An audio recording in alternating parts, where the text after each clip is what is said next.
Então vamos lá. Em nome do Pai, do Filho e do Espírito Santo. Amém. O texto está em Atos dos Apóstolos 5, versículos de 12 a 16. Pelas mãos dos apóstolos faziam-se inúmeros sinais e prodígios no meio do povo.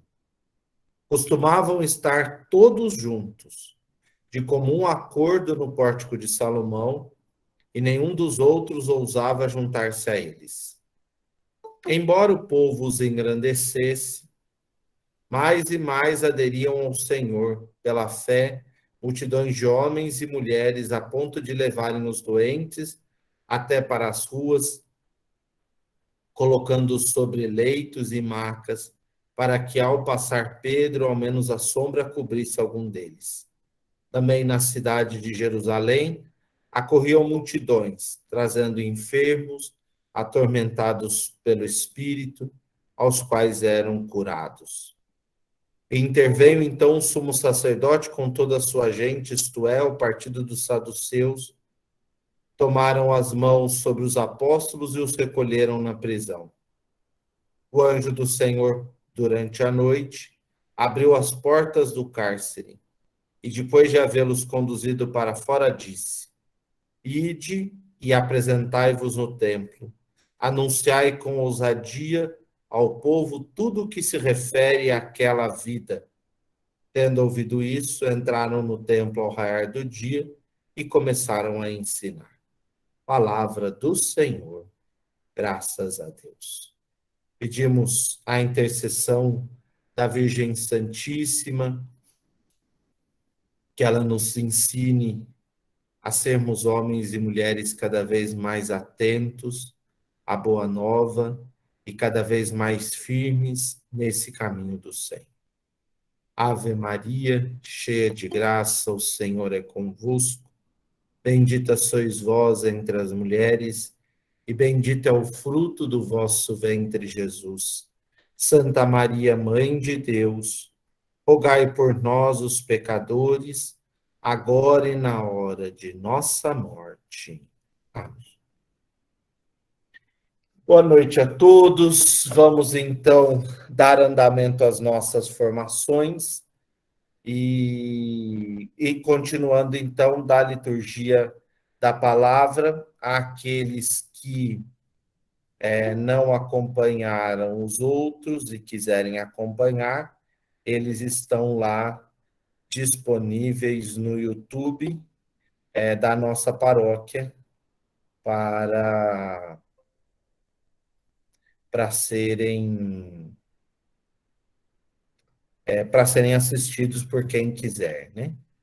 Bruna, tá vendo a tela já certinho? Sim, certinho já. Então tá jóia. Vamos lá. Nós então damos início falando sobre o sentido da liturgia da palavra e o valor da palavra que surge dentro da celebração eucarística após o concílio, né? Então, após o concílio, há essa grande abertura para que a palavra de Deus ocupe um espaço maior e mais significativo dentro das celebrações eucarísticas. Então, hoje nós vamos ver as partes como elas foram compostas. Só para retomar um pouquinho, né? Aí estão as partes da celebração eucarística, da liturgia da palavra, dentro da celebração eucarística, e da mesma forma que aquele texto que nós lemos no início da semana passada, dá para perceber a mudança, né? Nós passamos a ter uma leitura, um salmo, outra leitura, a aclamação, o evangelho e o evangelho, todos eles textos bíblicos. Então é importante essa alteração, né?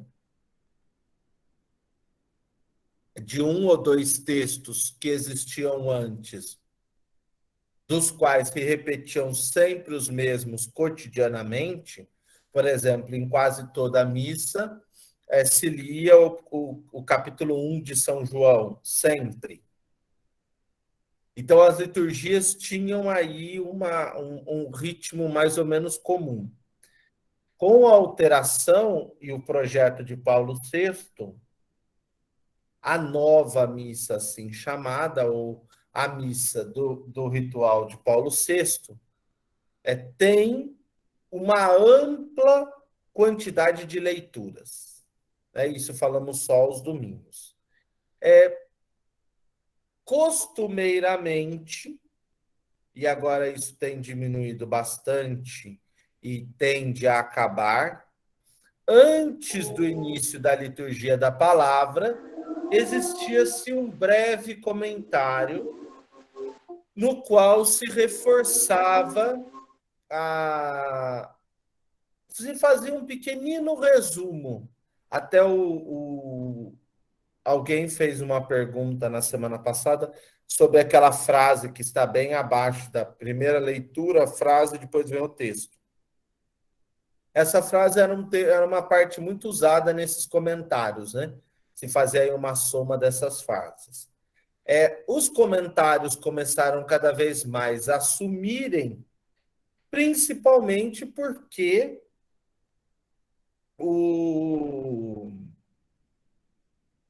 os textos são lidos em português, todo mundo os entende, então não tem necessidade de ficar explicando o que vai ser lido.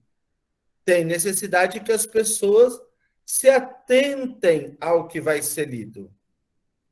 E aí, ao invés do comentário, tem se criado aos poucos o costume de se cantar um brevíssimo refrão.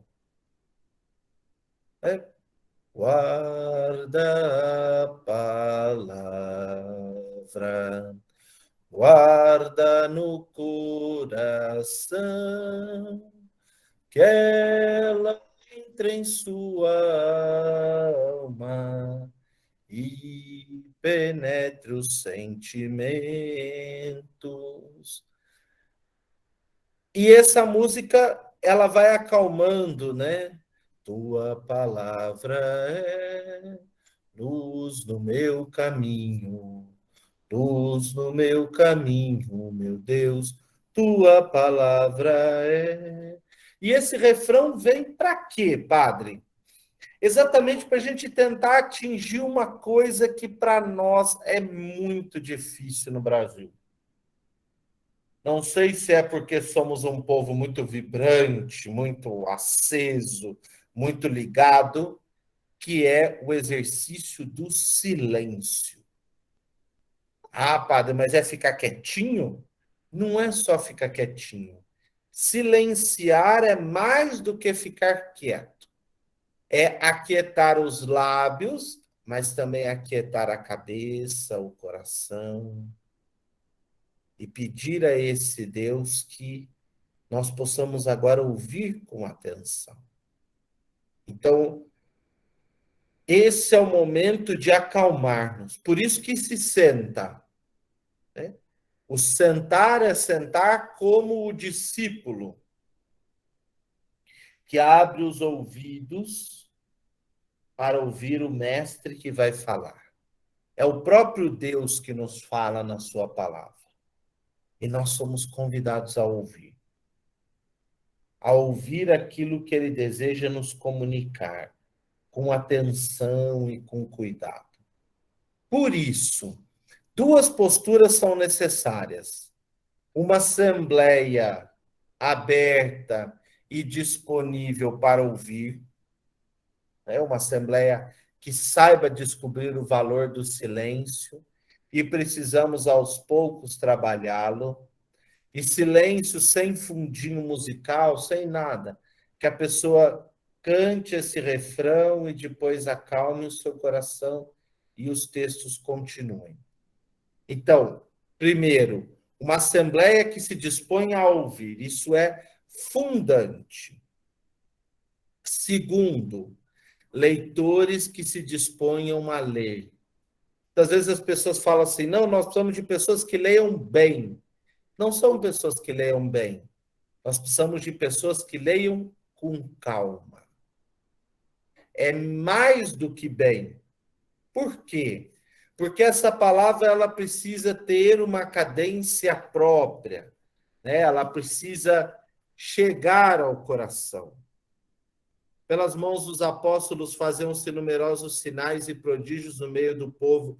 Costumavam estar todos juntos de comum acordo no pórtico de Salomão, e nenhum dos outros ousava juntar-se a ele, embora o povo os engrandecesse, mais e mais aderiam ao Senhor pela fé, multidão de homens e mulheres, a ponto de levarem os doentes até para as ruas, colocando-os sobre leitos e macas, para que ao passar Pedro, ao menos a sua sombra cobrisse algum deles. Pelas mãos dos apóstolos, faziam-se numerosos sinais e prodígios no meio do povo. Costumavam estar todos juntos, de comum acordo no pórtico de Salomão, e nenhum dos outros ousava juntar-se a eles, embora o povo os engrandecesse. Mais e mais aderiam ao Senhor pela fé multidões de homens e de mulheres, a ponto de levarem os doentes até para as ruas, colocando-os sobre leitos e em macas, para que ao passar Pedro, ao menos sua sombra cobrisse algum deles. Entendem? Ambos foram lidos os textos, mas a calma ao ler possibilita uma compreensão melhor do texto. Às vezes, se vai nos cursos de leitores, não sei se aqui vocês tiveram alguma vez, na Paróquia Santo Curadarço nós tivemos muitos de onde eu vim, e no primeiro ponto, geralmente a professora Norma, que dava os cursos, ela ensinava a ler com as vírgulas, etc., tal, pausadamente, tal. E depois eu vim a perceber na minha vida de leitor, mais do que saber ler os pontos e as palavras corretamente, é ter calma para ler. Não ter pressa. Eu gostei da dona Laura, da Legião de Maria, que nós comemoramos aí na terça o centenário, e aí eu falei para elas fazerem a reza, o senhor, seu João, falou assim, nossa, mas pode ser muita coisa, né? Não vai demorar muito. Ela falou para ele, nós estamos lá para celebrar os 100 anos da Legião de Maria, e nós vamos celebrar esses 100 anos. Nós estamos lá para participar da Eucaristia. Ah, mas eu tenho hora para ir, para vir. Então, voltemos lá no começo, né? Eu tenho que me dispor e estar lá. Não posso estar lá simplesmente porque eu tenho um horário cronometrado. Uma coisa é durante a semana, mas principalmente aos domingos. Durante a semana, às vezes, tem que trabalhar, buscar as crianças, fazer comida e tal. Mas aos domingos é o horário de nós entrarmos na celebração e abrir o coração à palavra. Abrir o coração a este Deus que nos fala. Né? Então, nos colocamos assentados, acomodados, para ouvir. Padre, como é bom quando a gente tem um folhetinho na mão, que o folhetinho ajuda. Eu sei que o folhetinho ajuda, mas precisamos tomar cuidado que viramos escravos do folhetinho e perdemos a capacidade de ouvir. Ouvir é um exercício. E olha que nós temos bons leitores, e bons leitores mesmo, não são pessoas que leem mal. Nessa paróquia, até hoje, eu não vi isso. Em vários lugares, nós temos, cada vez mais as pessoas têm entendido essa necessidade dessa clareza e dessa calma, e nós, como Assembleia Celebrante, precisamos ter a calma e a clareza de ouvir as pessoas, de ouvir o que vai ser dito, de voltar os olhos, os corações para aquela palavra. Esse é o modo como temos que entrar na liturgia da palavra, com ouvidos atentos, ouvidos de discípulos. A primeira leitura, aos domingos, como estamos comentando nessa formação, durante o ano litúrgico quase todo são lidos textos do Antigo Testamento. Então, em sua maioria, toda a primeira leitura são textos do Antigo Testamento. E por que textos do Antigo Testamento? Porque estes textos se ordenam com os evangelhos. E aí eu vou voltar àquele quadro que estava aqui no início. Qual é o centro da liturgia da palavra? A proclamação do evangelho. Como que foi feita a escolha dos textos? Primeiro se escolhe o evangelho. Então se decidiu, no ano A, ler o evangelho de Mateus. Então se selecionou as perícopes, né, os trechos do texto, se separou, se ordenou no ano litúrgico, porque às vezes se lê mais, se lê menos, né? O texto da Paixão é lido no Domingo de Ramos, o texto da Páscoa é lido à noite, é lido no Domingo de Páscoa. Então, tem todo aí um conjunto de leituras. Depois de escolhidos os evangelhos, então se escolheu primeira leitura, porque a primeira leitura está em correspondência direta e imediata com o evangelho. Depois da primeira leitura, o Salmo, e em sequência a segunda leitura, que nem sempre se encontra com as outras. Então, a primeira leitura corresponde a uma referência direta do texto do Antigo Testamento com o Evangelho. Lembrem-se, Jesus vai corrigir os fariseus aos mestres da lei que lavam as mãos demais, etc. e tal, e vai dizer a eles, vocês são hipócritas. E a primeira leitura tratou o quê? Moisés exaltando a lei e os mandamentos como aquilo que faz com que o povo seja reconhecido como um povo sábio. E isso nos vem pela observância da lei e dos mandamentos, e não por inventarmos leis e mandamentos como Jesus corrige. Essa invenção afasta, ao invés de aproximar. Então, a primeira leitura está nessa conexão imediata. Durante a Páscoa, não se lê textos do Antigo Testamento, mas se lê, sim, o livro dos Atos dos Apóstolos. Por quê? Durante a Páscoa se ressalta o sinal dessa igreja que faz a experiência do Cristo ressuscitado e passa a anunciá-lo a todos os lugares. Por isso, os textos de Atos dos Apóstolos estão sempre reservados para o tempo pascal. Em outros momentos, pode-se ler o livro de Apocalipse e outros livros do Novo Testamento de primeira leitura, como, por exemplo, na celebração de finados, se lê, às vezes, algum texto de Apocalipse. Festa de Todos os Santos, se lê um trecho de Apocalipse, e alguma festa de Nossa Senhora também se lê. Então, tem aí essa... Mas a base está centrada no Antigo Testamento. E a primeira leitura se soma diretamente com o Salmo. E o Salmo é parte integrante da liturgia da palavra. Por que o Missal quis reforçar essa questão? O Missal reforçou essa questão porque existiu, em algum momento, um costume de se substituir o salmo por um cântico.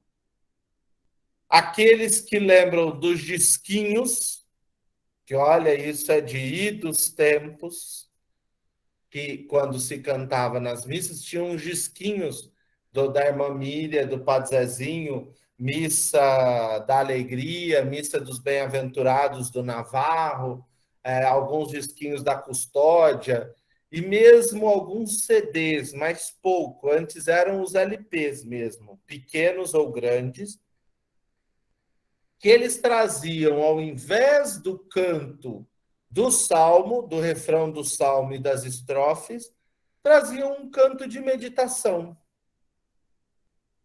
Às vezes baseado no salmo, às vezes não.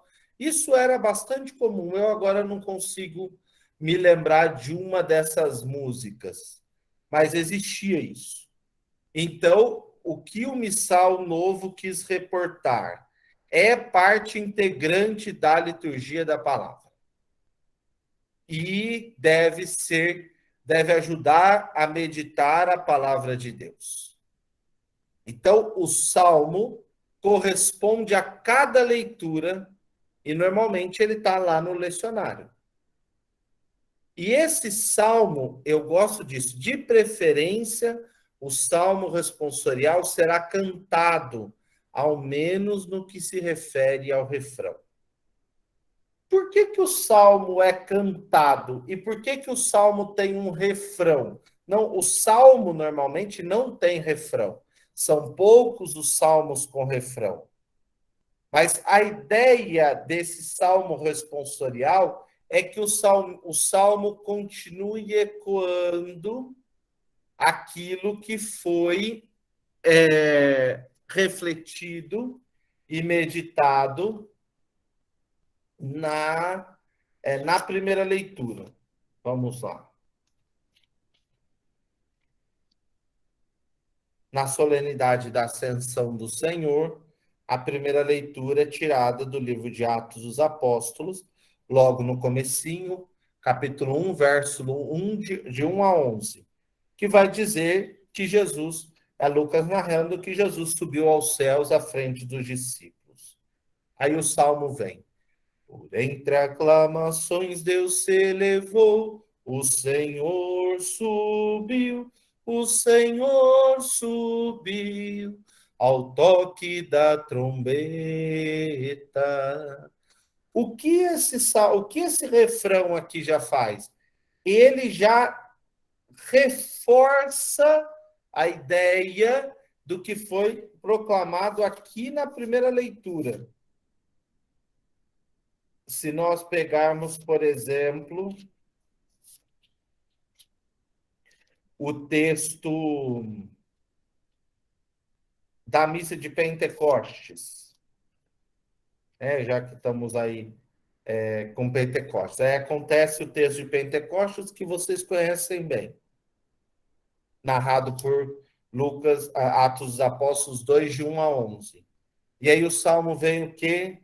Enviai o vosso Espírito, Senhor, e da terra toda a face renovar. Ou seja, você ressoa a palavra de Deus que foi lida nessa palavra de Deus agora cantada. E o refrão normalmente é o ponto central. A referência é direta e imediata. As estrofes, elas complementam, mas o ponto central é o refrão. Por isso que o salmo deve ser cantado, e se ele não for cantado todo, ao menos o refrão deve ser cantado, porque ele foi feito para ser cantado. E o refrão normalmente tem um ritmo mais fácil para se acertar, né? E ele tem uma estrutura melódica que se ordena com aquela assembleia, para que a assembleia fique ressoando no seu coração. Enviai o vosso Espírito, Senhor, e da terra toda a face renovar. Enviar. E aquele som, ele ressoa no coração dessa assembleia. e a Assembleia responde ele a plenos pulmões. E como o Salmo é palavra de Deus, ele deve ser feito do ambão. Mas, padre, durante a pandemia, o Salmo tem sido feito do lugar onde o coro está, exatamente, para não ter que ficar com essa situação de limpa microfone, vai para lá e vai para cá, até para diminuir um pouco a movimentação dentro da Assembleia, nós ficamos um pouco mais restritos. Mas o correto do Salmo é na mesa da palavra. E logo, quando tudo voltar aí a um possível normal, retornaremos a essa perspectiva, né? Enquanto o cantor do ambão, né, profere os versículos do Salmo, ou seja, as partes que estão depois do refrão, toda a assembleia escuta, sentada geralmente, e canta o refrão. Nós não temos proferido salmos de modo contínuo. Né? No Brasil se fez a opção de que todos eles tenham refrão. Então, a nossa liturgia pensa essa participação. E, para isso, ela soma um outro pedido que está também na instrução do missal. Para que o povo possa mais facilmente recitar o refrão salmódico, foram escolhidos alguns textos de refrãos e de salmos para os diversos tempos do ano litúrgico e para as várias categorias de santo que poderão ser empregados em lugar do texto correspondente à leitura e etc. Então, o título, a resposta desse salmo, ela ajuda nesse processo de meditação. Por isso que é preciso tomar cuidado com a melodia que vai se pôr, porque senão ninguém consegue cantar. É para a Assembleia cantar. Então é preciso regular bem o tom, regular bem a organização desse salmo, e toda a Assembleia canta junto. Padre, nós não temos, ou o leitor não sabe, ou o cantor não sabe cantar as estrofes. Leia as estrofes que seguem, ou os versos que seguem, mas o refrão, tentemos nos organizar para cantar. Caso não tenha como cantar, nós fazemos lido mesmo, né? Bem proclamado e bem rezado. Durante a Páscoa, muitas vezes são também chamados, ao invés de salmos responsoriais, são chamados de aleluiáticos. Durante toda a Páscoa, o refrão do salmo pode ser substituído por um aleluia. Isso é possível, tanto que vocês vão ver no lecionário as duas opções, né? Aleluia, aleluia, aleluia, ou o refrão do salmo. Né? Quando se fala aqui em gradual romano, o gradual romano é um livro que tem todas as partituras em gregoriano destes salmos, né? Não em partitura comum. Gregoriano é um tipo de canto próprio da igreja. Né? E hoje se usa muitas partituras comuns, não em gregoriano, porque elas são de mais fácil leitura. Né? Então, de modo geral, os salmos são tirados do livro dos salmos, mas também podem ser provérbios, cânticos, tem cânticos bíblicos do Novo Testamento, como, por exemplo, o Magnífica, o canto de Simeão, deixai agora vosso servo ir em paz, o cântico de Zacarias, bendito seja o Senhor Deus de Israel, porque seu povo visitou e libertou, o cântico de Ana, um texto de Êxodo, se não me engano, cantemos ao Senhor da Glória, que por nós sozinho fez batalha, é Êxodo, um trecho de Isaías, né? Com alegria bebereis do manancial da salvação. Então, existem aí alguns cânticos no conjunto da liturgia que também aparecem como salmos, mas sempre lembrando, o salmo responsorial, ele está ligado à primeira leitura, ele é escolhido junto com a primeira leitura, e ele não é um salmo comum. Por isso que vocês podem ver que ele não tem no final dele glória ao Pai, ao Filho e ao Espírito Santo, como tem o salmo nas liturgias das horas. São duas formas diferentes de abordar o mesmo salmo. E isso é muito importante, nós precisávamos aprender mais a rezar com os salmos. Do salmo, nós chegamos à segunda leitura. Geralmente, a segunda leitura é uma epístola do Novo Testamento, uma das cartas. Epístolas ou cartas são a mesma coisa. Durante a Páscoa, são as cartas de São João.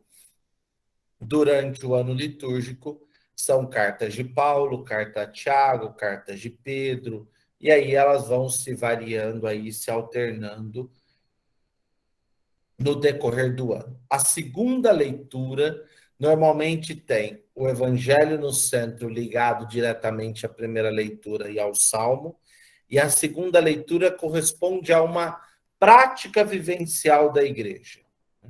Como a igreja tem vivido e acolhido essa palavra de Deus, vamos assim dizer, né? Esse ensinamento. Por isso que às vezes a ligação não é muito próxima. E se tinha um costume, e graças a Deus ele parece que deu uma sumida, de se excluir a segunda leitura da liturgia da palavra. Mas ela faz parte integrante da liturgia da palavra. Depois da segunda leitura, por 5 vezes no ano, aparece a sequência. Quais são as vezes? Páscoa, Pentecostes, Corpus Christi, Nossa Senhora das Dores, e esqueci o outro. Será que é a exaltação da Santa Cruz? Eu sei que 3 eu sei bem, que é Páscoa, Pentecostes e Corpus Christi. Depois tem o Sabbat Mater, Nossa Senhora das Dores, e eu acho que o quinto é na exaltação da Santa Cruz. Pode ser, posso estar um pouquinho enganado. O que é a sequência? A sequência é um resquício de algo que existia depois do canto gregoriano. Quando São Gregório Magno, no século V, institui o canto gregoriano como canto oficial da igreja, ou seja, é a forma que a igreja latina, a igreja de Roma, a igreja que nós seguimos, cantava as suas liturgias. O canto gregoriano passou a ser único e exclusivo.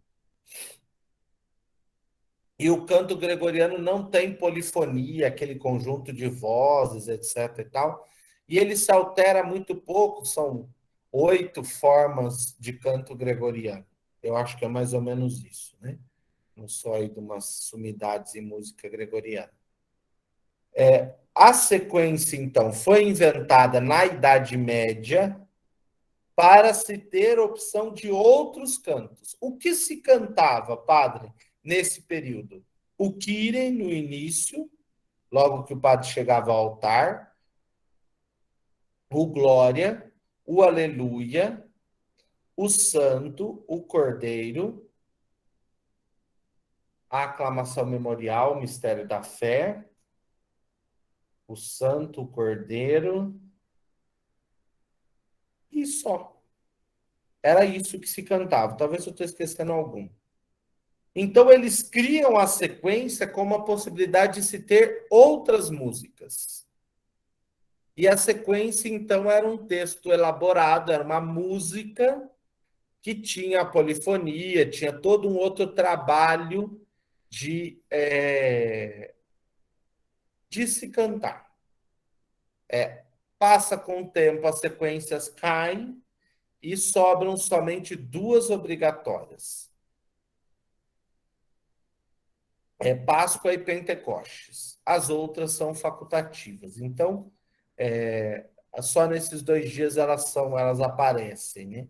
A sequência normalmente é feito sentado também, é ouvido ela ou cantado sentado, e ela se acontece antes do aleluia. Ou também pode se cantar após o aleluia.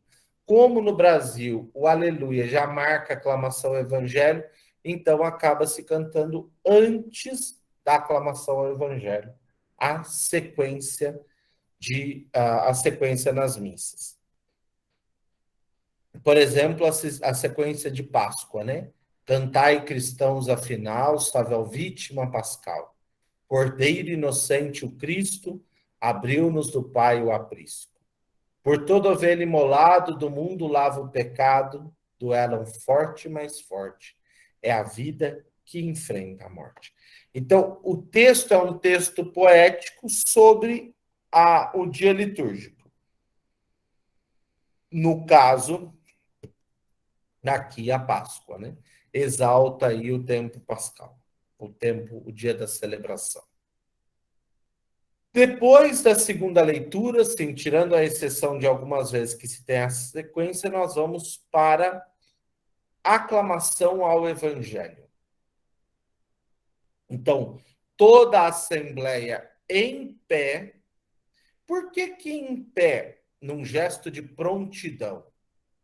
Não é só num gesto de respeito, mas um gesto de prontidão. Estar em pé, ereto, diante deste Deus que irá nos falar na sua palavra. Então, imediatamente após as leituras, vem o Evangelho. O Aleluia, então, marca essa aclamação do povo para acolher a palavra de Deus que vem, o próprio Deus que vai nos falar, e os fiéis em assembleia acolhem o Senhor que vai falar no Evangelho. Esse Senhor o saúda e professa pela sua fé, pelo canto. Então é cantado por todos de pé, primeiramente pelo grupo de cantores, depois repetido por outros, né? E aí sempre tem um versículo. Então, qual que é o conjunto da aclamação? Deixa eu ver se eu tenho o modelo. Está aqui. Então, qual é o conjunto da aclamação, né? Então, ele é composto aleluia, aleluia, aleluia, e um versículo que vem.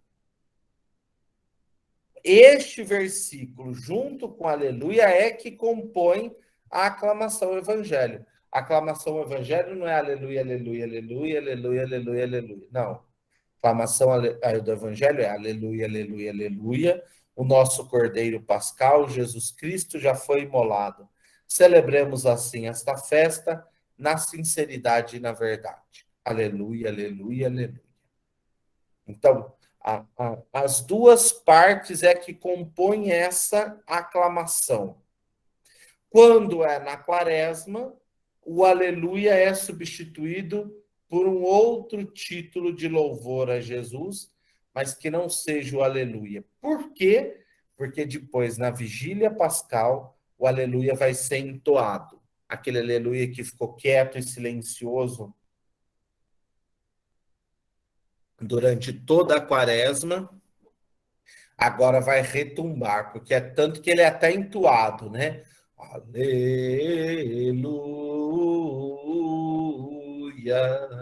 A Assembleia responde. Depois canta de novo, e vai se cantar aquele salmo aleluiático bonito. Aleluia, aleluia, aleluia, aleluia. Então, a quaresma silencia esse louvor para reuni-lo todo numa única celebração e louvar a Deus com toda a propriedade através do aleluia. O aleluia é uma aclamação de louvor. Então, essa é a diferença entre os textos, né? Então, o aleluia é cantado em todo o tempo, menos na quaresma. Na quaresma se canta um versículo antes da leitura. Depois vamos à proclamação do Evangelho. As duas velas ladeando o sacerdote, ou o leitor, né, aquele que irá ler o Evangelho, o turíbulo também, que sobe a Deus essa prece de louvor por essa palavra dele que vem até cada um de nós. É o próprio Deus que nos fala. Então, nós estamos diante dele em pé, atentos, voltados para ele, pronto para tomarmos a decisão que ele nos fala, daquilo que nós ouvimos a sua mensagem e nos colocamos de prontidão a ele. Entre os ritos da liturgia da palavra, é preciso levar em consideração a veneração especial devida à leitura do Evangelho. Quando se dispõe de um evangeliário que nos ritos de entrada tenha sido levado processionalmente por um diácono ou por um leitor, é conveniente que este mesmo livro seja tirado do altar por um diácono, e se não houver o diácono, um sacerdote.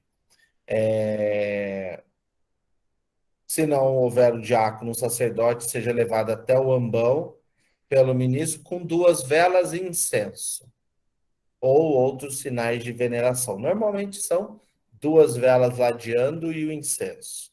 Os fiéis, então, de pé, e veneram o livro dos evangelhos com suas aclamações ao Senhor, dizendo os aleluias. Quando é o diácono que vai ler o evangelho, ele se inclina e pede a bênção. Quando o padre vai ler sozinho, no meu caso, por exemplo, então você se inclina e diz: Senhor, que o Senhor esteja nos meus lábios e no meu coração, para que eu possa proclamar dignamente o santo evangelho. Então, aquele momento é um momento santo, é a palavra de Deus que vai ser anunciada. É o próprio Senhor que falará a nós. Por isso que é preciso estar imensamente atento a tudo aquilo. E cuidado com leituras entrecortadas e misturadas com dinâmicas. O texto precisa ser comunicado. Durante a Semana Santa, alguns textos se sugere que sejam lidos, proclamados em um grupo maior em virtude do tamanho, como as leituras da Paixão. Mas o Evangelho, normalmente, ele tem que ser muito claro, muito bem lido, para que essa palavra chegue ao coração das pessoas. No ambão, aquele que proclama o Evangelho saúda os fiéis que estão de pé e lê o título da leitura. Qual é a saudação? O Senhor esteja convosco. Ele está no meio de nós.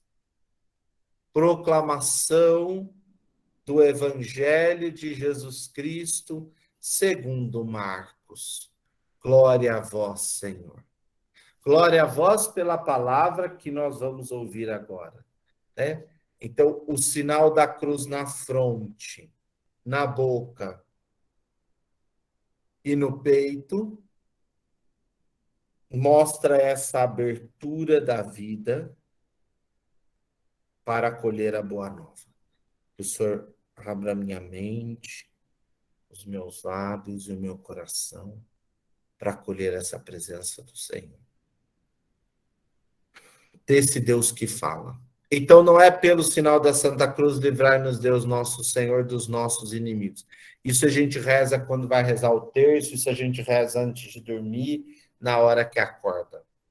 Quando se lê os evangelhos, se faz somente as cruzes, pedindo ao Senhor essa graça de ter a mente aberta à sua palavra, os lábios abertos para proclamar essa palavra e o coração voltado a essa palavra. O beijo no livro mostra esse amor, né? Essa palavra de Deus que chega ao coração das pessoas. É uma coisa que nós paramos em virtude da pandemia, mas marca essa veneração a este Deus que nos fala. E é preciso estarmos atentos, estarmos em prontidão para ouvi-lo falar. Seguido do Evangelho, e aí os evangelhos, como eu disse a vocês, ano A, B e C. Ano A, lemos predominantemente os evangelhos de Mateus, ano B de Marcos, ano C de Lucas, e no tempo pascal e na quaresma, nós lemos muitos textos de São João, além dos outros evangelistas. E, por vezes, um outro momento, também se lê textos de São João em outras partes da liturgia dos domingos, como lemos aí no último tempo, o sexto capítulo de São João. Varia um pouco aí, as leituras vão aparecendo, mas não é algo regular, só vou ler Marcos, só vou ler Lucas, não. A base alguns textos aí vão se intercorrendo conforme a necessidade aí do conhecimento melhor da palavra de Deus. Aí nós vamos para a homilia. Ouvida a palavra, primeira leitura, Salmo, segunda leitura, Evangelho. Agora é a hora de acalmarmos o coração para ouvirmos aquilo que o Senhor deseja nos dizer. Primeiro, ele já nos disse pela palavra. Agora, ele nos diz pela homilia. Qual é a diferença entre homilia e sermão? Mas antes disso, vamos lá. Número 52 é Sacrosanto Concílio. A homilia, que é a exposição dos mistérios da fé e das normas da vida cristã no decurso do ano litúrgico, e a partir do texto sagrado, é muito para recomendar como parte da própria liturgia. Não deve omitir-se sem motivo grave nas missas dos domingos e festas de preceito, concorridas pelo povo. Então, a homilia não é feita sempre, nem os sermões eram feitos sempre. A homilia, ela aparecia em alguns momentos. Os sermões apareciam um pouquinho mais.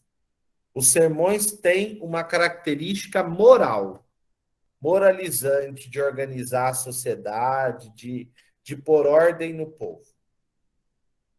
A homilia vai refletir os mistérios da fé e as normas de vida cristã no decorrer do ano litúrgico. Então, a homilia tem uma relação direta com este conjunto desses textos e mais o tempo, o momento em que está celebrando dentro da igreja. É como se está celebrando. A homilia é parte da liturgia e vivamente recomendada, sendo assim indispensável para nutrir a vida cristã. A homilia, em virtude do pouco conhecimento do povo em relação à palavra de Deus, não só o pouco conhecimento, mas mais do que isso, né? A pouca clareza de fé que as pessoas têm, principalmente por uma catequese falha, né? Ou por uma catequese que se esvaiu aí no processo. Então, a homilia tem um forte tom catequético. Ele vai nutrir a vida cristã. Então, precisamos estar atentos para ouvi-la, né? Estar atentos para prestar atenção nessa fala. E também atentos para cuidarmos de falas muito extensas, né? Que não tem fim. Precisamos estar atentos. Eu vou fazer uma pequena fala sobre isso, né? A homilia normalmente é proferida pelo presidente da celebração, né? Ele tem aí a missão de ensinar, né? Ou por aquele que ele delegar. Pode ser delegado a um outro padre, a um diácono, e às vezes se delegava a leigo, e aqui nesse item 65, passou-se a sugerir que a homilia seja feita pelo presidente, porque o presidente representa esse Cristo cabeça que ensina o seu povo, e não mais aos leigos. Né? Os ministros ordenados, sim, que assumiriam essa missão. Mas não tem problema, no momento ou outro, dos leigos fazerem. Também tem-se essa opção. Então, o bispo também pode fazer homilia e etc. E tal. Aos domingos e festas de preceito, haja homilia não podendo ser obtida, a não ser por motivo grave, em todas as missas celebradas com a participação do povo. Então, se a missa tem povo, tem homilia, tem a explanação da palavra, e essa explanação chega aos corações. Também é recomendado nos outros dias, sobretudo nos dias da semana, do advento, da quaresma e da Páscoa, como ainda em outras festas e ocasiões em que o povo corre à igreja em maior número. Então, a homilia é esse momento de esclarecer, de catequizar, não de esclarecer, de deixar a palavra de Deus ecoar no coração das pessoas. Por isso ela deve ser feita. Talvez vocês já devem ter pego momentos em que o padre não consegue fazer homilia ou não está preparado. Aos domingos ele deveria se esforçar muito para esse fim, mas durante a semana, às vezes, ocasiona de acontecer, né? De preferir se ficar um tempo em silêncio e não proferir homilia. Mas eu acho que é um bom momento para crescer aí no amor à palavra e no crescimento da fé. Como que eu acho que deve se preparar a homilia? Eu vou usar a minha técnica minha, né? A primeira coisa que eu faço, leio os textos.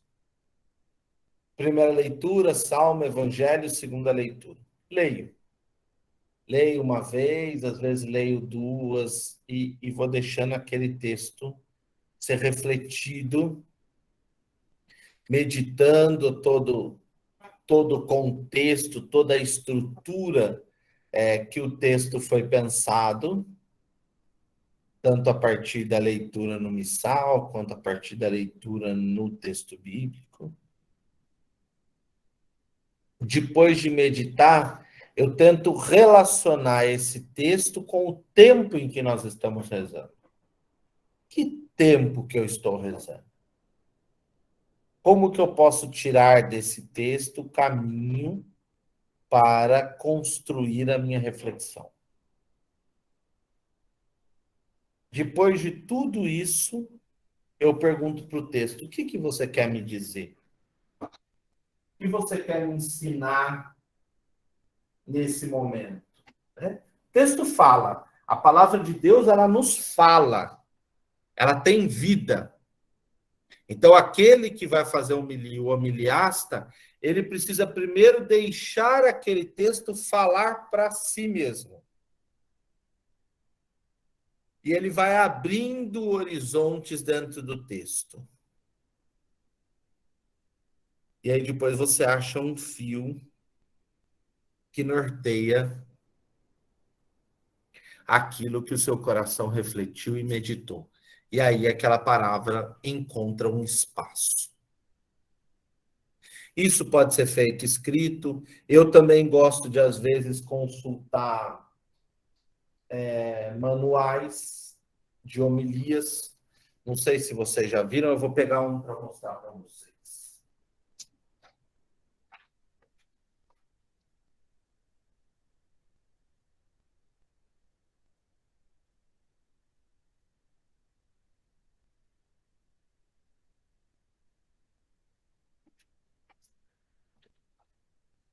tem vários tipos. Normalmente, eles trazem homilias. Esse daqui é do padre José Carlos Pereira, Liturgia da Palavra, tem o 1 e o 2. Esse daqui é para missas durante a semana e tem para missas de final de semana. Normalmente, aqui tem a homilia ou uma forma de conduzi-la. A homilia precisa esgotar o texto? Não. Ela vai ser uma reflexão sobre. Curta. Eu falo 10 minutos, mas eu não consigo mais fazer homilia de 10 minutos. Mas queria me esmerar como o grande emiliasta Padre Pedro Piacente, que fazia 10 minutos de homilia com uma precisão cirúrgica. E eram homilias assim impactantes. E 10 minutos. Ele tinha ali uma capacidade homiliasta incrível, né? Tem ainda. E eu me prolongo um pouco mais, mas ela não deve esgotar o texto. Ela deve ajudar o texto. O Papa Francisco, na Evangelii Gaudium, ensinou a fazer homilias, né? Está ensinando os padres a fazerem homilias para ver se os padres melhoram um pouquinho mais, né? Eu sinto muito para quem gosta, né? Mas eu raramente eu posso fazer uma ironia ou outra durante a homilia, várias referências de comida, porque aí são minhas características, mas eu não gosto de homilias que levam as pessoas a gargalhadas estrondosas, que falam de televisão ou disso, daquilo, porque eu acho assim, o tempo já é exíguo, né? É estreito. Os textos são sempre belíssimos. Então, é preciso que nos centremos neles, né?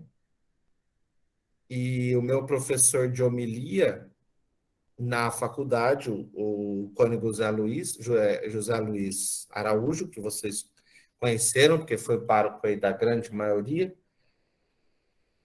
ele dizia nas aulas: se você não preparou, não faça. Não atrapalhe os textos, deixe somente os textos. Mas ele vai dizer, é um erro grave, porque você perde uma oportunidade bonita de falar ao seu povo o que a palavra de Deus refletir a palavra de Deus junto com o povo. Eu não gosto da palavra de atualizar a palavra de Deus. A palavra de Deus é sempre atual. O que nós fazemos na homilia? Uma reflexão sobre aquele conjunto de textos. E essa reflexão chega até o coração daquelas pessoas. Não é indireta, não é para tentar se corrigir, ou para tentar pedir desculpa, ou para tentar agradecer, nada disso. Homilia não é agradecimento. Homilia é homilia. O agradecimento você faz lá no fim, ou você faz no começo, antes de iniciar a missa. Mas a homilia é homilia, são os textos, o tempo litúrgico, e todo esse momento que está sendo celebrado.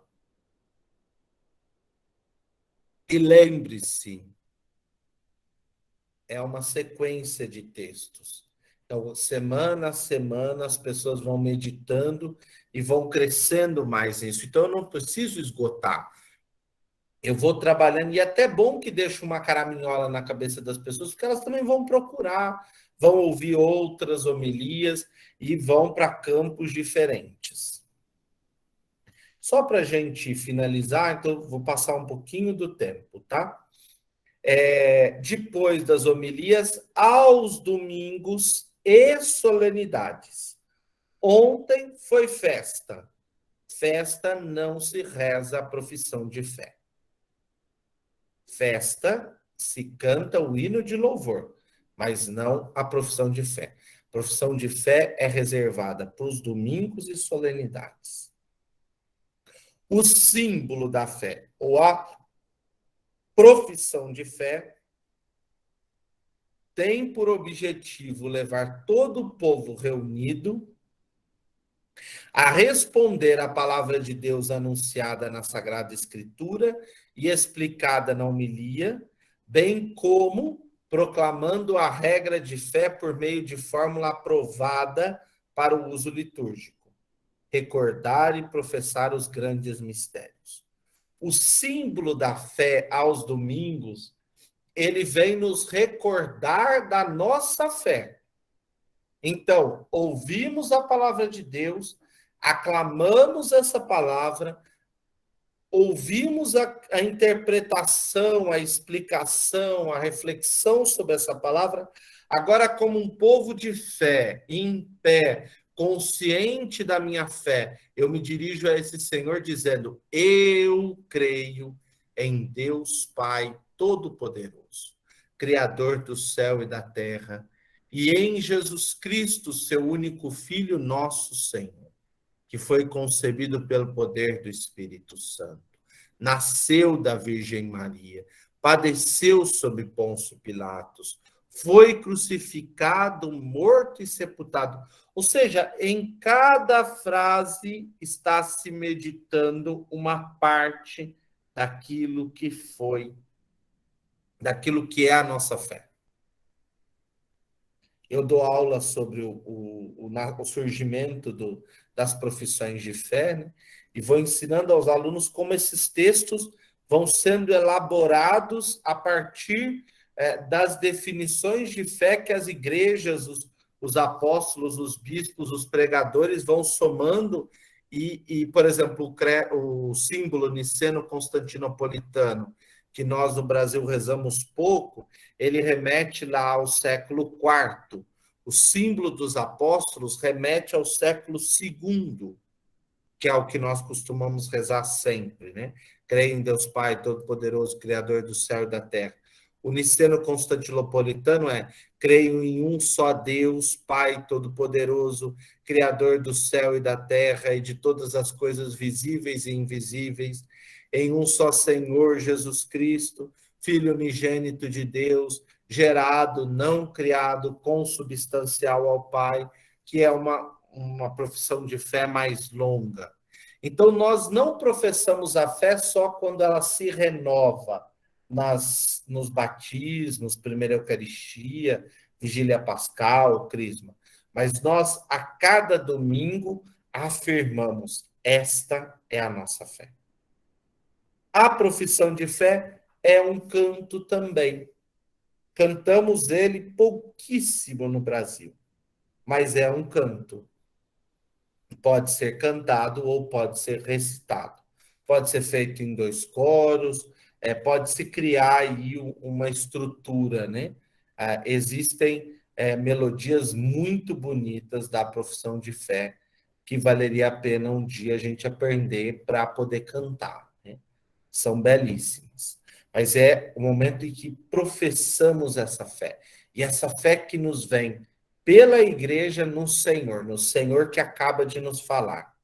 E finalizamos a liturgia da palavra com a oração. A palavra escutada, a palavra aclamada, a palavra refletida, a palavra professada, agora se transforma em oração. Aqui não é a minha oração, aqui é a nossa oração. Então, é a oração comum ou a oração dos fiéis, onde toda a comunidade reza, né? Pela igreja, pelos que nos governam, por aqueles que têm necessidades, por todas as pessoas, pela salvação do mundo. Então, na oração universal, chamada oração universal, ou oração dos fiéis, o povo responde, de certo modo, à palavra de Deus, acolhida na fé e exercendo a sua função sacerdotal. Eleva preces a Deus pela salvação de todos. Ou seja, agora é essa assembleia reunida que apresenta a Deus as suas preces. Preces da assembleia, não é preces minhas. Eu não vou rezar pelo meu filho que está doente. Eu rezo por todos os enfermos. Eu rezo por todas as pessoas que sofrem. E, normalmente, algumas intenções são importantes. Quais? Pela igreja, pelos poderes públicos, ou seja, aqueles que nos governam, pela salvação do mundo, pelos pobres, os que sofrem, os que têm necessidade, e por nós ali reunidos. Então, às vezes, pode-se ter uma coisa especial. Agora, eu acho que foi esse domingo que foi o texto do cego e Jesus cura, acho que foi. E a liturgia diária trouxe uma prece que eu achei feia, que dizia assim: da mesma forma como Jesus curou o cego e que o mudo, que o surdo que falava com dificuldades, nós rezamos por todas as pessoas surdas e mudas, para que possam ter os seus direitos respeitados. Primeiro, da onde nasce a prece está errada. A cura do surdo que falava com dificuldade, naquela liturgia, é um convite a toda a Assembleia a ouvir com mais atenção o Senhor e professar essa fé. Por isso, dizei aos que estão desanimados, criai ânimo, é o Senhor que vem. Não é para tratar das pessoas que têm uma deficiência auditiva e de falar. Então, às vezes eu brigo com esses textos que estão na liturgia diária, ou no folhetim domingo, ou o que é que seja. Eu gosto muito de uma outra livro de preces, que é o livro de Portugal, que traz aí preces muito bonitas. As preces precisam rezar pela igreja, pelos que nos governam, pela salvação do mundo, pelos que sofrem, pela comunidade ali reunida, que pode ter uma intenção particular, por alguma questão, por exemplo, rezamos pelos catecúmenos, pelos falecidos, que rezamos, e aí especificamos isso é interessante. Rezamos por todos os nossos irmãos que faleceram nessa semana. De modo especial, queremos rezar pelo Pedro, pelo Joaquim e pela Maria. Ah, mas aí não é uma oração específica para uma pessoa? Não, nós rezamos pelo todo. Rezamos por todos os aniversariantes, dando graças a Deus pela vida deles e, de modo especial, pela Cristina, pelo José e pelo Marcos, que aniversariam aqui na nossa comunidade. Né? Então, você vem rezando por todos e traz ali a prece especial. Rezamos por todas as catequistas para que possam continuar anunciando com destemor e carinho a palavra de Deus aos catequizandos. De modo especial, queremos lembrar da Thalita, da Ivone, de tal e de tal, que são as catequistas da nossa comunidade. Olha que bonito. Né? Lembra, traz presente. A oração universal é a resposta da comunidade. Nessa hora não é a hora de eu rezar por mim, nem por uma intenção específica, mas a intenção da comunidade toda que celebra. A sua intenção específica foi colocada lá na oração coleta, no início da celebração. E já falei muito. Vou finalizar com esse daqui. A liturgia da palavra deve ser celebrada de tal modo que favoreça a meditação. Por isso, deve ser de todo evitada qualquer pressa que impeça o recolhimento. Integram-na também breves momentos de silêncio, de acordo com a Assembleia reunida, pelos quais, sob a ação do Espírito Santo, se acolhe no coração a palavra de Deus e se prepara a resposta pela oração. Convém que tais momentos de silêncio sejam observados, por exemplo, antes de iniciar a própria liturgia da palavra, após alguma das leituras ou no término da homilia. Precisamos crescer nesse silêncio. Eu também rezo muito para que eu possa abrir-me um pouco mais a esse silêncio e deixarmos ele penetrar. Nós temos mais costume de fazer o silêncio após a comunhão e muito menos após as leituras. Vamos lá. Já falei muito, desculpe por ter passado 10 minutos aí do tempo. Fala, Bruna, que agora é a sua vez. É só uma questão, padre, por que nós não temos a segunda leitura durante a semana? Foi só uma escolha para se exaltar um pouco mais os domingos, para diferenciar. Foi só isso. Certo. Os lecionários das leituras foram feitos para o maior quantidade o maior número de textos a serem lidos, né? E aí a diferença no final de semana, elas têm uma sequência mais ou menos organizada. Às vezes eu acho que eles estavam meio dormindo a hora que escolheram, porque tem uns textos que a gente vai tentar fazer homilia e você bate a cabeça, esmurra o texto e não consegue juntar os 3, os 4 que sejam.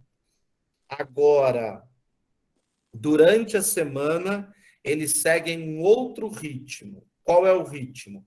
Os evangelhos lidos na sequência, Mateus, Marcos e Lucas, e João na Páscoa, e as primeiras leituras são textos que não batem com os evangelhos.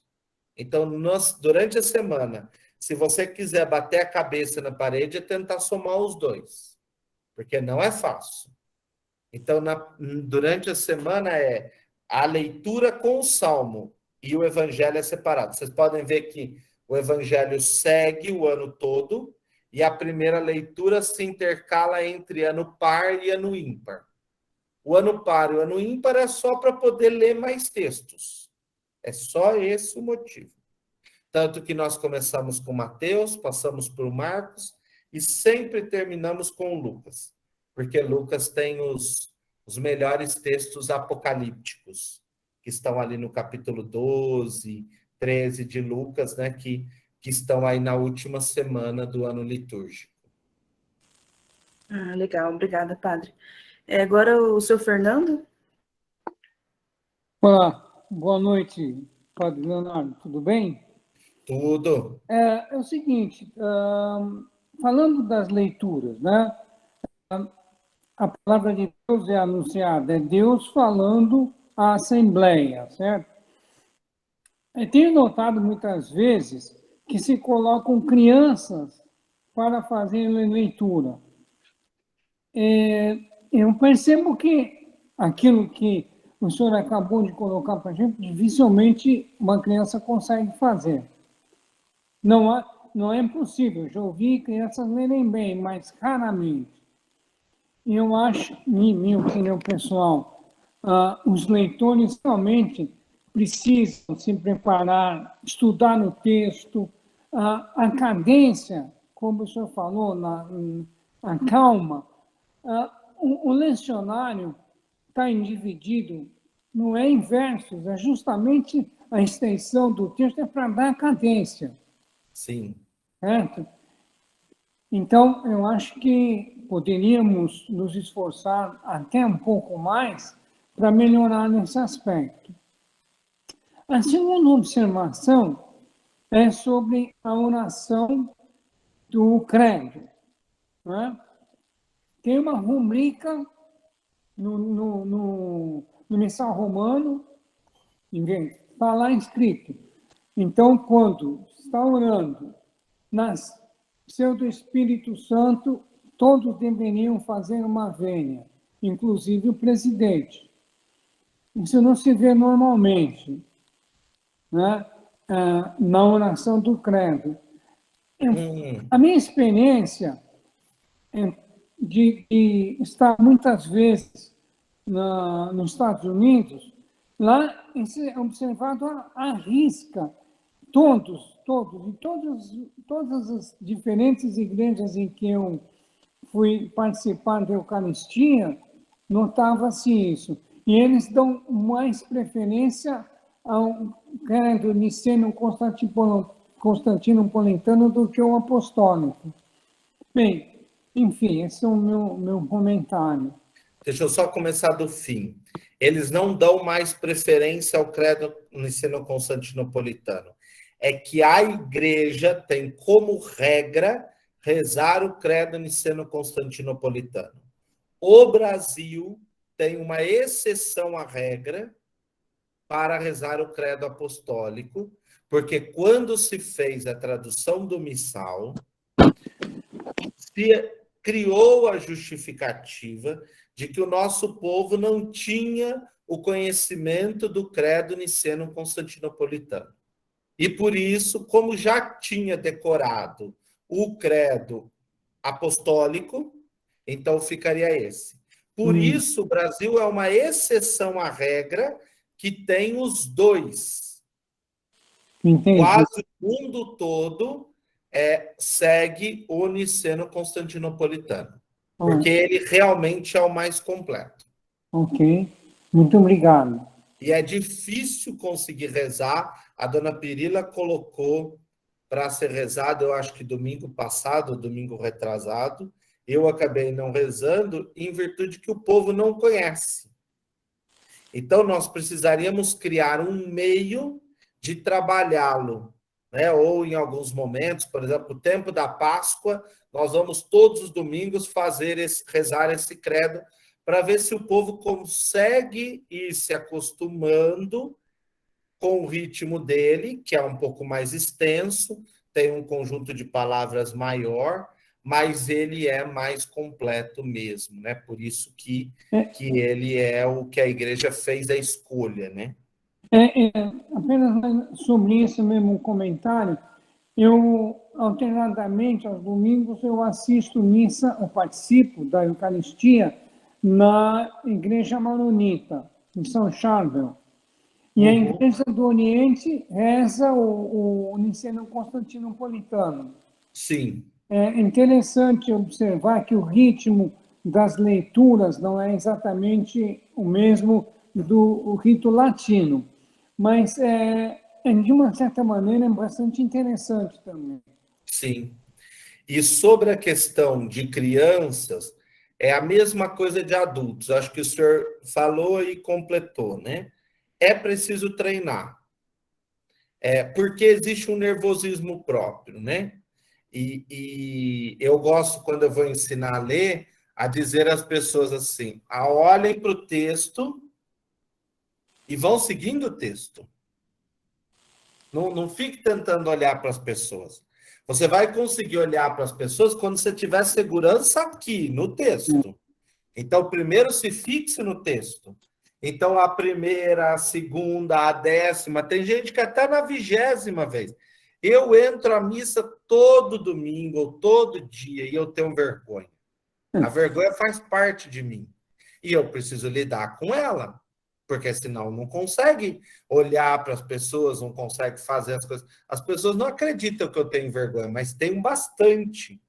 Então, você precisa aprender a ter segurança. Quando você tem segurança no texto, e aí o senhor falou claramente, o lecionário proporciona isso, né? Por isso você passa a mão aqui, então você pode ler e dizer às pessoas, porque a tua mão está em cima do texto, o texto tem letra grande, folha amarela, a letrinha preta salta da folha amarela, possibilita mais você ver. E quando você lê com pausa, você consegue olhar para o povo. Então, você consegue criar essa interação. Mas isso é importante que seja algo que vá aos poucos se acostumando. Então, eu gostava muito na São Miguel, as catequistas, quando era missa com as crianças que elas vinham para ler, elas subiam, as crianças liam no microfone, e fazia essa espécie desse ensaio como uma forma de conseguir ir se acostumando. E a melhor transmitir forma tranquilidade, né? para que você consiga acalmar você, porque o pior está aqui, aquele coração começa a bater, ele começa a bater aqui na garganta, você não consegue respirar, e aí você não sabe se você corre com o texto para ele acabar logo, ou se você lê mais pausado, mas se você lê mais pausado, parece que o coração vai sair pela boca, se você para um pouquinho. Isso é ritmo. Então, eu acho assim importante. Eu não sou da linha de que devem ler alguns selecionados, existem aí paróquias, eu mesmo, na minha paróquia, existiam selecionados, assim, eram uma pessoa lia todos os domingos, todos os sábados, era coisa assim, não era revezado como a gente vê normalmente. E porque senão você sempre vai ter uma só pessoa preparada para isso, né? Então, eu acho que a gente tem que criar essa diversidade. Né? Eu acho que é importante estimular nas comunidades, não é, um grupo de pessoas que se disponham, que gostem de anunciar a palavra de Deus, e com essas pessoas a gente ir trabalhando. Porque assim não fica, como você falou, só mesmas pessoas repetindo, ou como acontecia algumas vezes que eu participei, não preciso dizer aonde, em que se pegava as pessoas no laço. Né? Então vem fazer hoje. Não tem ninguém, tal. Sabe? É ruim. Não Sim. é assim que deve ser. Não é. Realmente a leitura é algo que tem que ser bem pensado. Eu não tenho, eu digo ao senhor que aqui na paróquia eu não tenho o que reclamar. A leitura funciona muito, muito bem, né? Às vezes quem não ajuda um pouco são os microfones, mas a leitura flui com uma beleza boa. Isso mostra que as pessoas têm se desgastado nesse processo, né? E precisamos investir nisso. Bons leitores, pessoas que estejam imbuídos da palavra. Né? A primeira vez que eu fui ler, o meu avô dizia isso para mim, né? Vai lá e lê, ele me deu o folhetinho no sábado, eu passei a noite quase toda lendo o texto, lendo. Ele falava, você precisa saber o texto dentro do seu coração, para você ler bem ele bem. O coração se acalma e a coisa sai bem. Aí, a hora que você sobe no púlpito, o coração quase para, de tanto que ele acelera, e aí não sai o texto. Muito obrigado, viu? Nada. O Ricardo pergunta, qual a diferença entre o gradual romano e o gradual simples? Esse você pegou o padre desprevenido, eu nem imagino. Eu sei que o gradual romano trazem os salmos, as antífonas e tal. Mas vou descobrir, Ricardo, e falo na próxima semana a diferença entre gradual romano e gradual simples. Como eu não sou cantor mesmo, né? Eu só invento de cantar e eu finjo que eu canto, né? Ou me ouso a cantar, então eu vou consultar os mais significativos nisso. Eu tenho um aluno que eu dou aula amanhã que ele vai me responder na hora. E, por fim, uma questão da Cris. Muitas vezes escrevemos as preces da oração dos fiéis e não usamos a liturgia diária. A resposta da oração tem que estar ligada ao evangelho ou alguma das leituras ou pode ser aleatória? Então, isso é bom, Cris. Isso eu gosto. Eu acho que as preces têm que ser preparadas, não prontas ali. Eu gosto essas de Portugal. Um dia eu vou apresentar o livro para vocês e tal, porque as preces refletem muito a liturgia. Agora, as respostas. A Paulus, principalmente, que é o que a gente mais usa, ela tem uma criatividade em respostas que fica um negócio assim, ó Deus de não sei o que, não sei o que lá, e a hora que o povo vai responder não consegue dizer a metade. Então, tentemos ser o mais breve e cirúrgico possível. Escutar a nossa prece, escutar a nossa oração, interceder a Deus por nós, questões que consigam expressar. né? Mas que não seja, ó Deus, filho de Maria, que nasceu de não sei o quê e que veio de lá, roga por nós. Aí já fez um caminho que o povo não consegue saber como responder, né?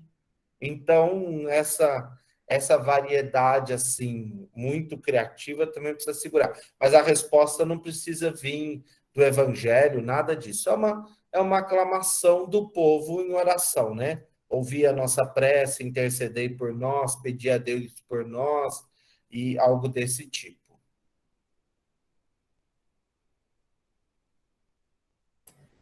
Acredito que não. Eu acho que eu me esqueci de alguma coisa, mas porque eu tinha conversado com alguém sobre alguma coisa e não tô muito. Padre, Eu.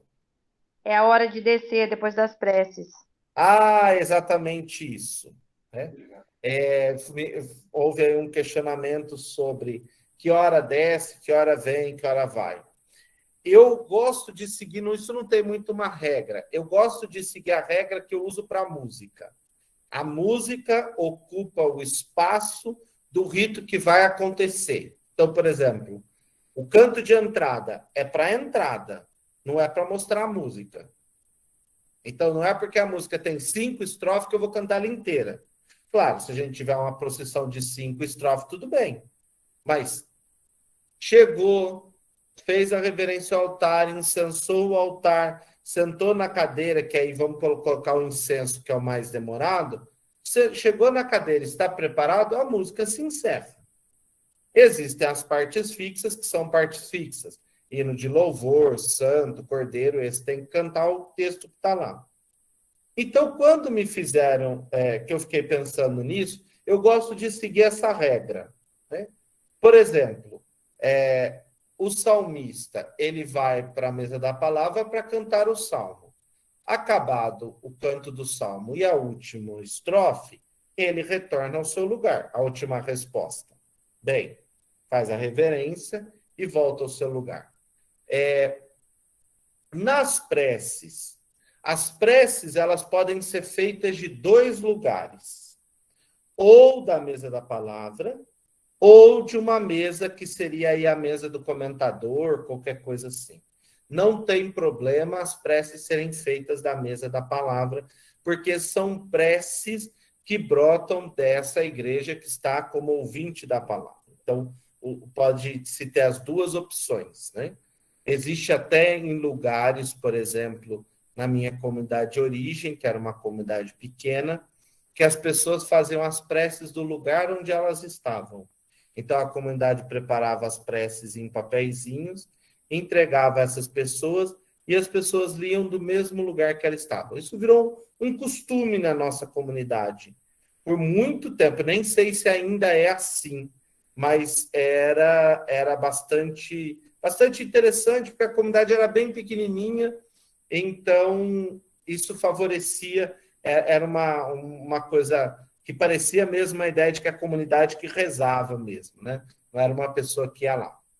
Terminadas as preces, volta. Eu percebi aqui que em alguns lugares as pessoas ficam esperando porque eu tenho o costume de fazer algumas preces, né?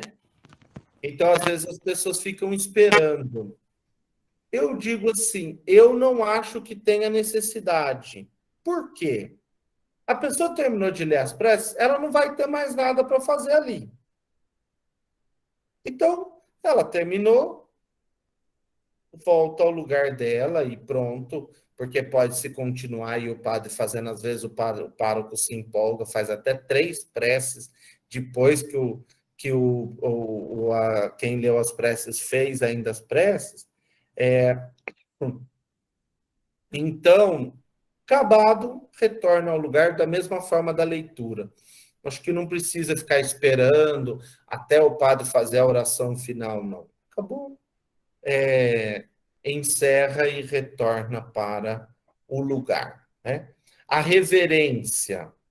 Então, eu estou pensando em numa das aulas colocar só sobre os gestos do corpo, porque aí eu dou a aula em pé, que vai ser mais fácil para ficar fazendo os gestos.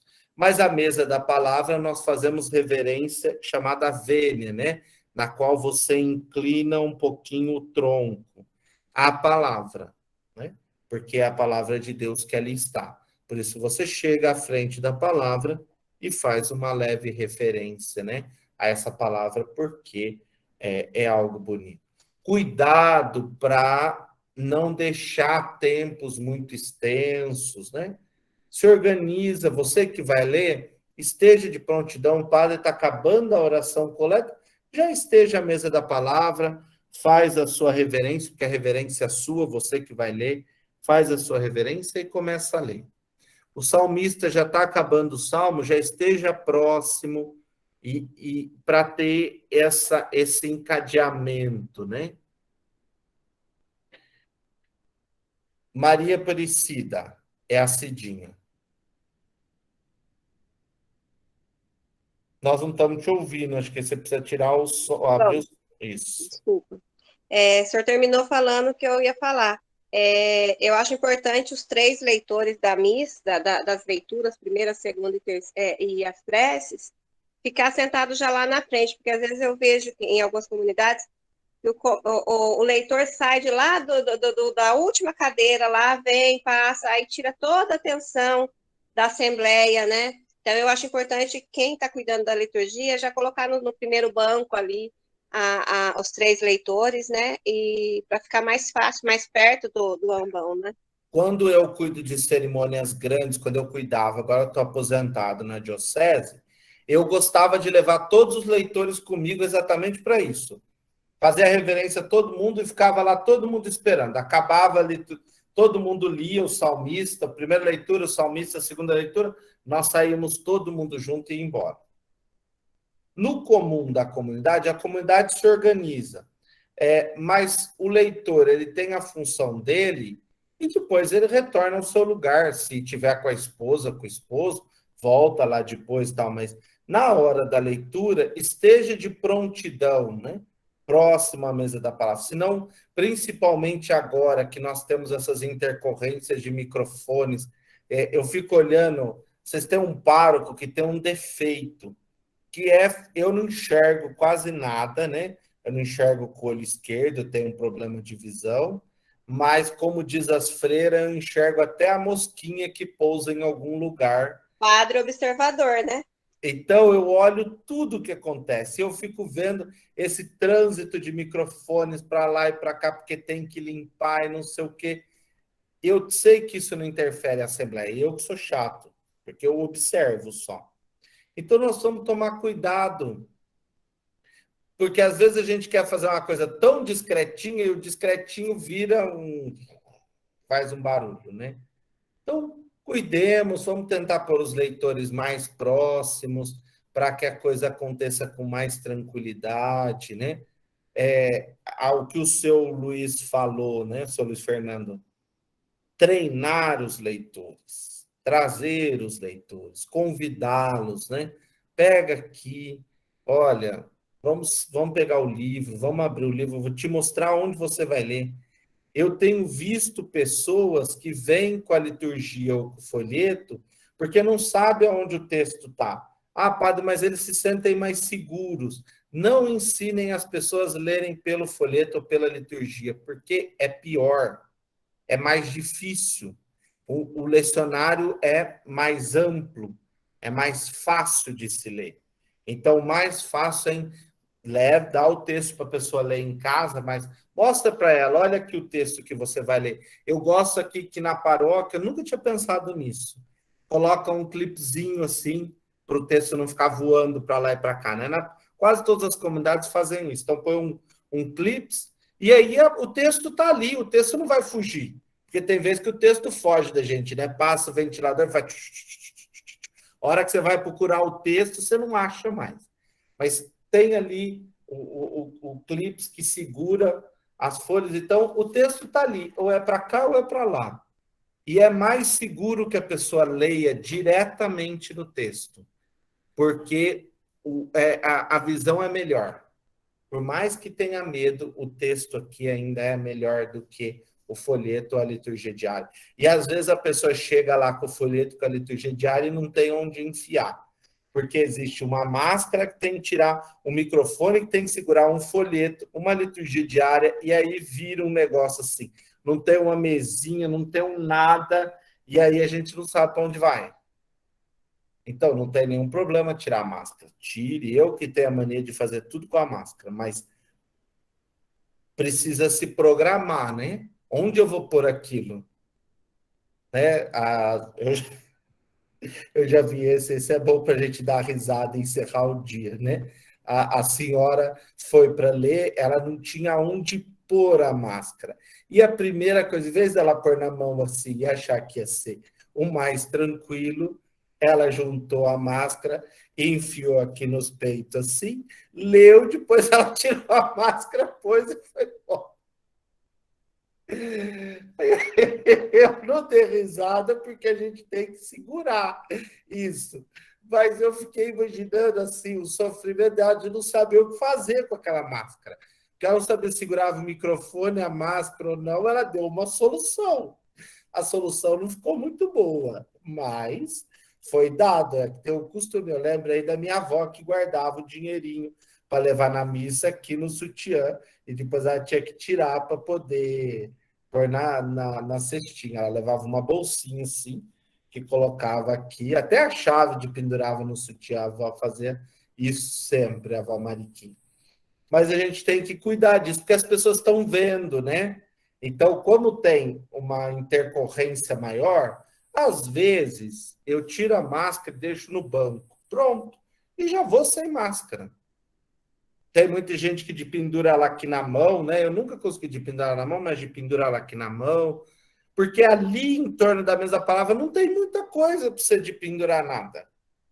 Então, deixa ela ali ou coloca no bolso, mas para que a gente não tenha mais coisas que nos deixem mais nervoso do que já está na hora de ler, né?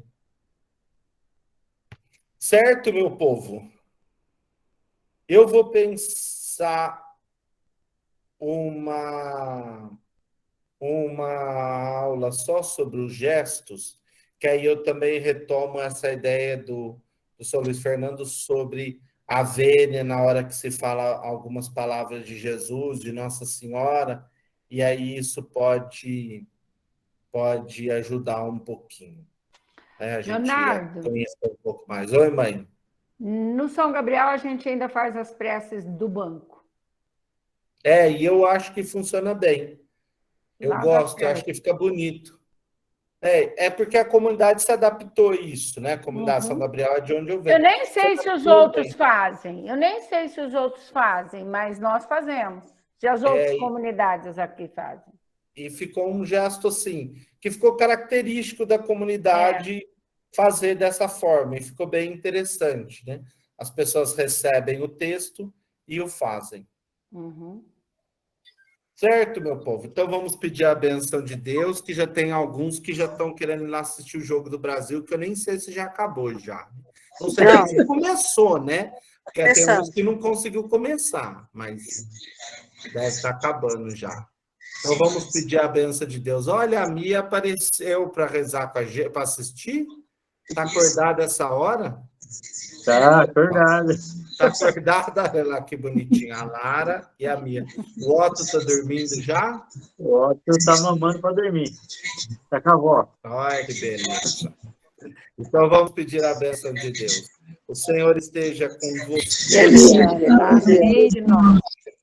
Por intercessão da Virgem Santíssima e de São Jerônimo, desça sobre cada um de vós e permaneça a bênção do Deus Todo-Poderoso, Filho e Espírito Santo. Amém. Amém. Boa noite, fiquem em paz. Boa noite. Boa noite. Boa noite. Até semana que vem que iniciamos a... Descanso para todos. Boa noite, obrigado. Boa noite, Laura. Fiquem com Deus. Boa noite. Laura.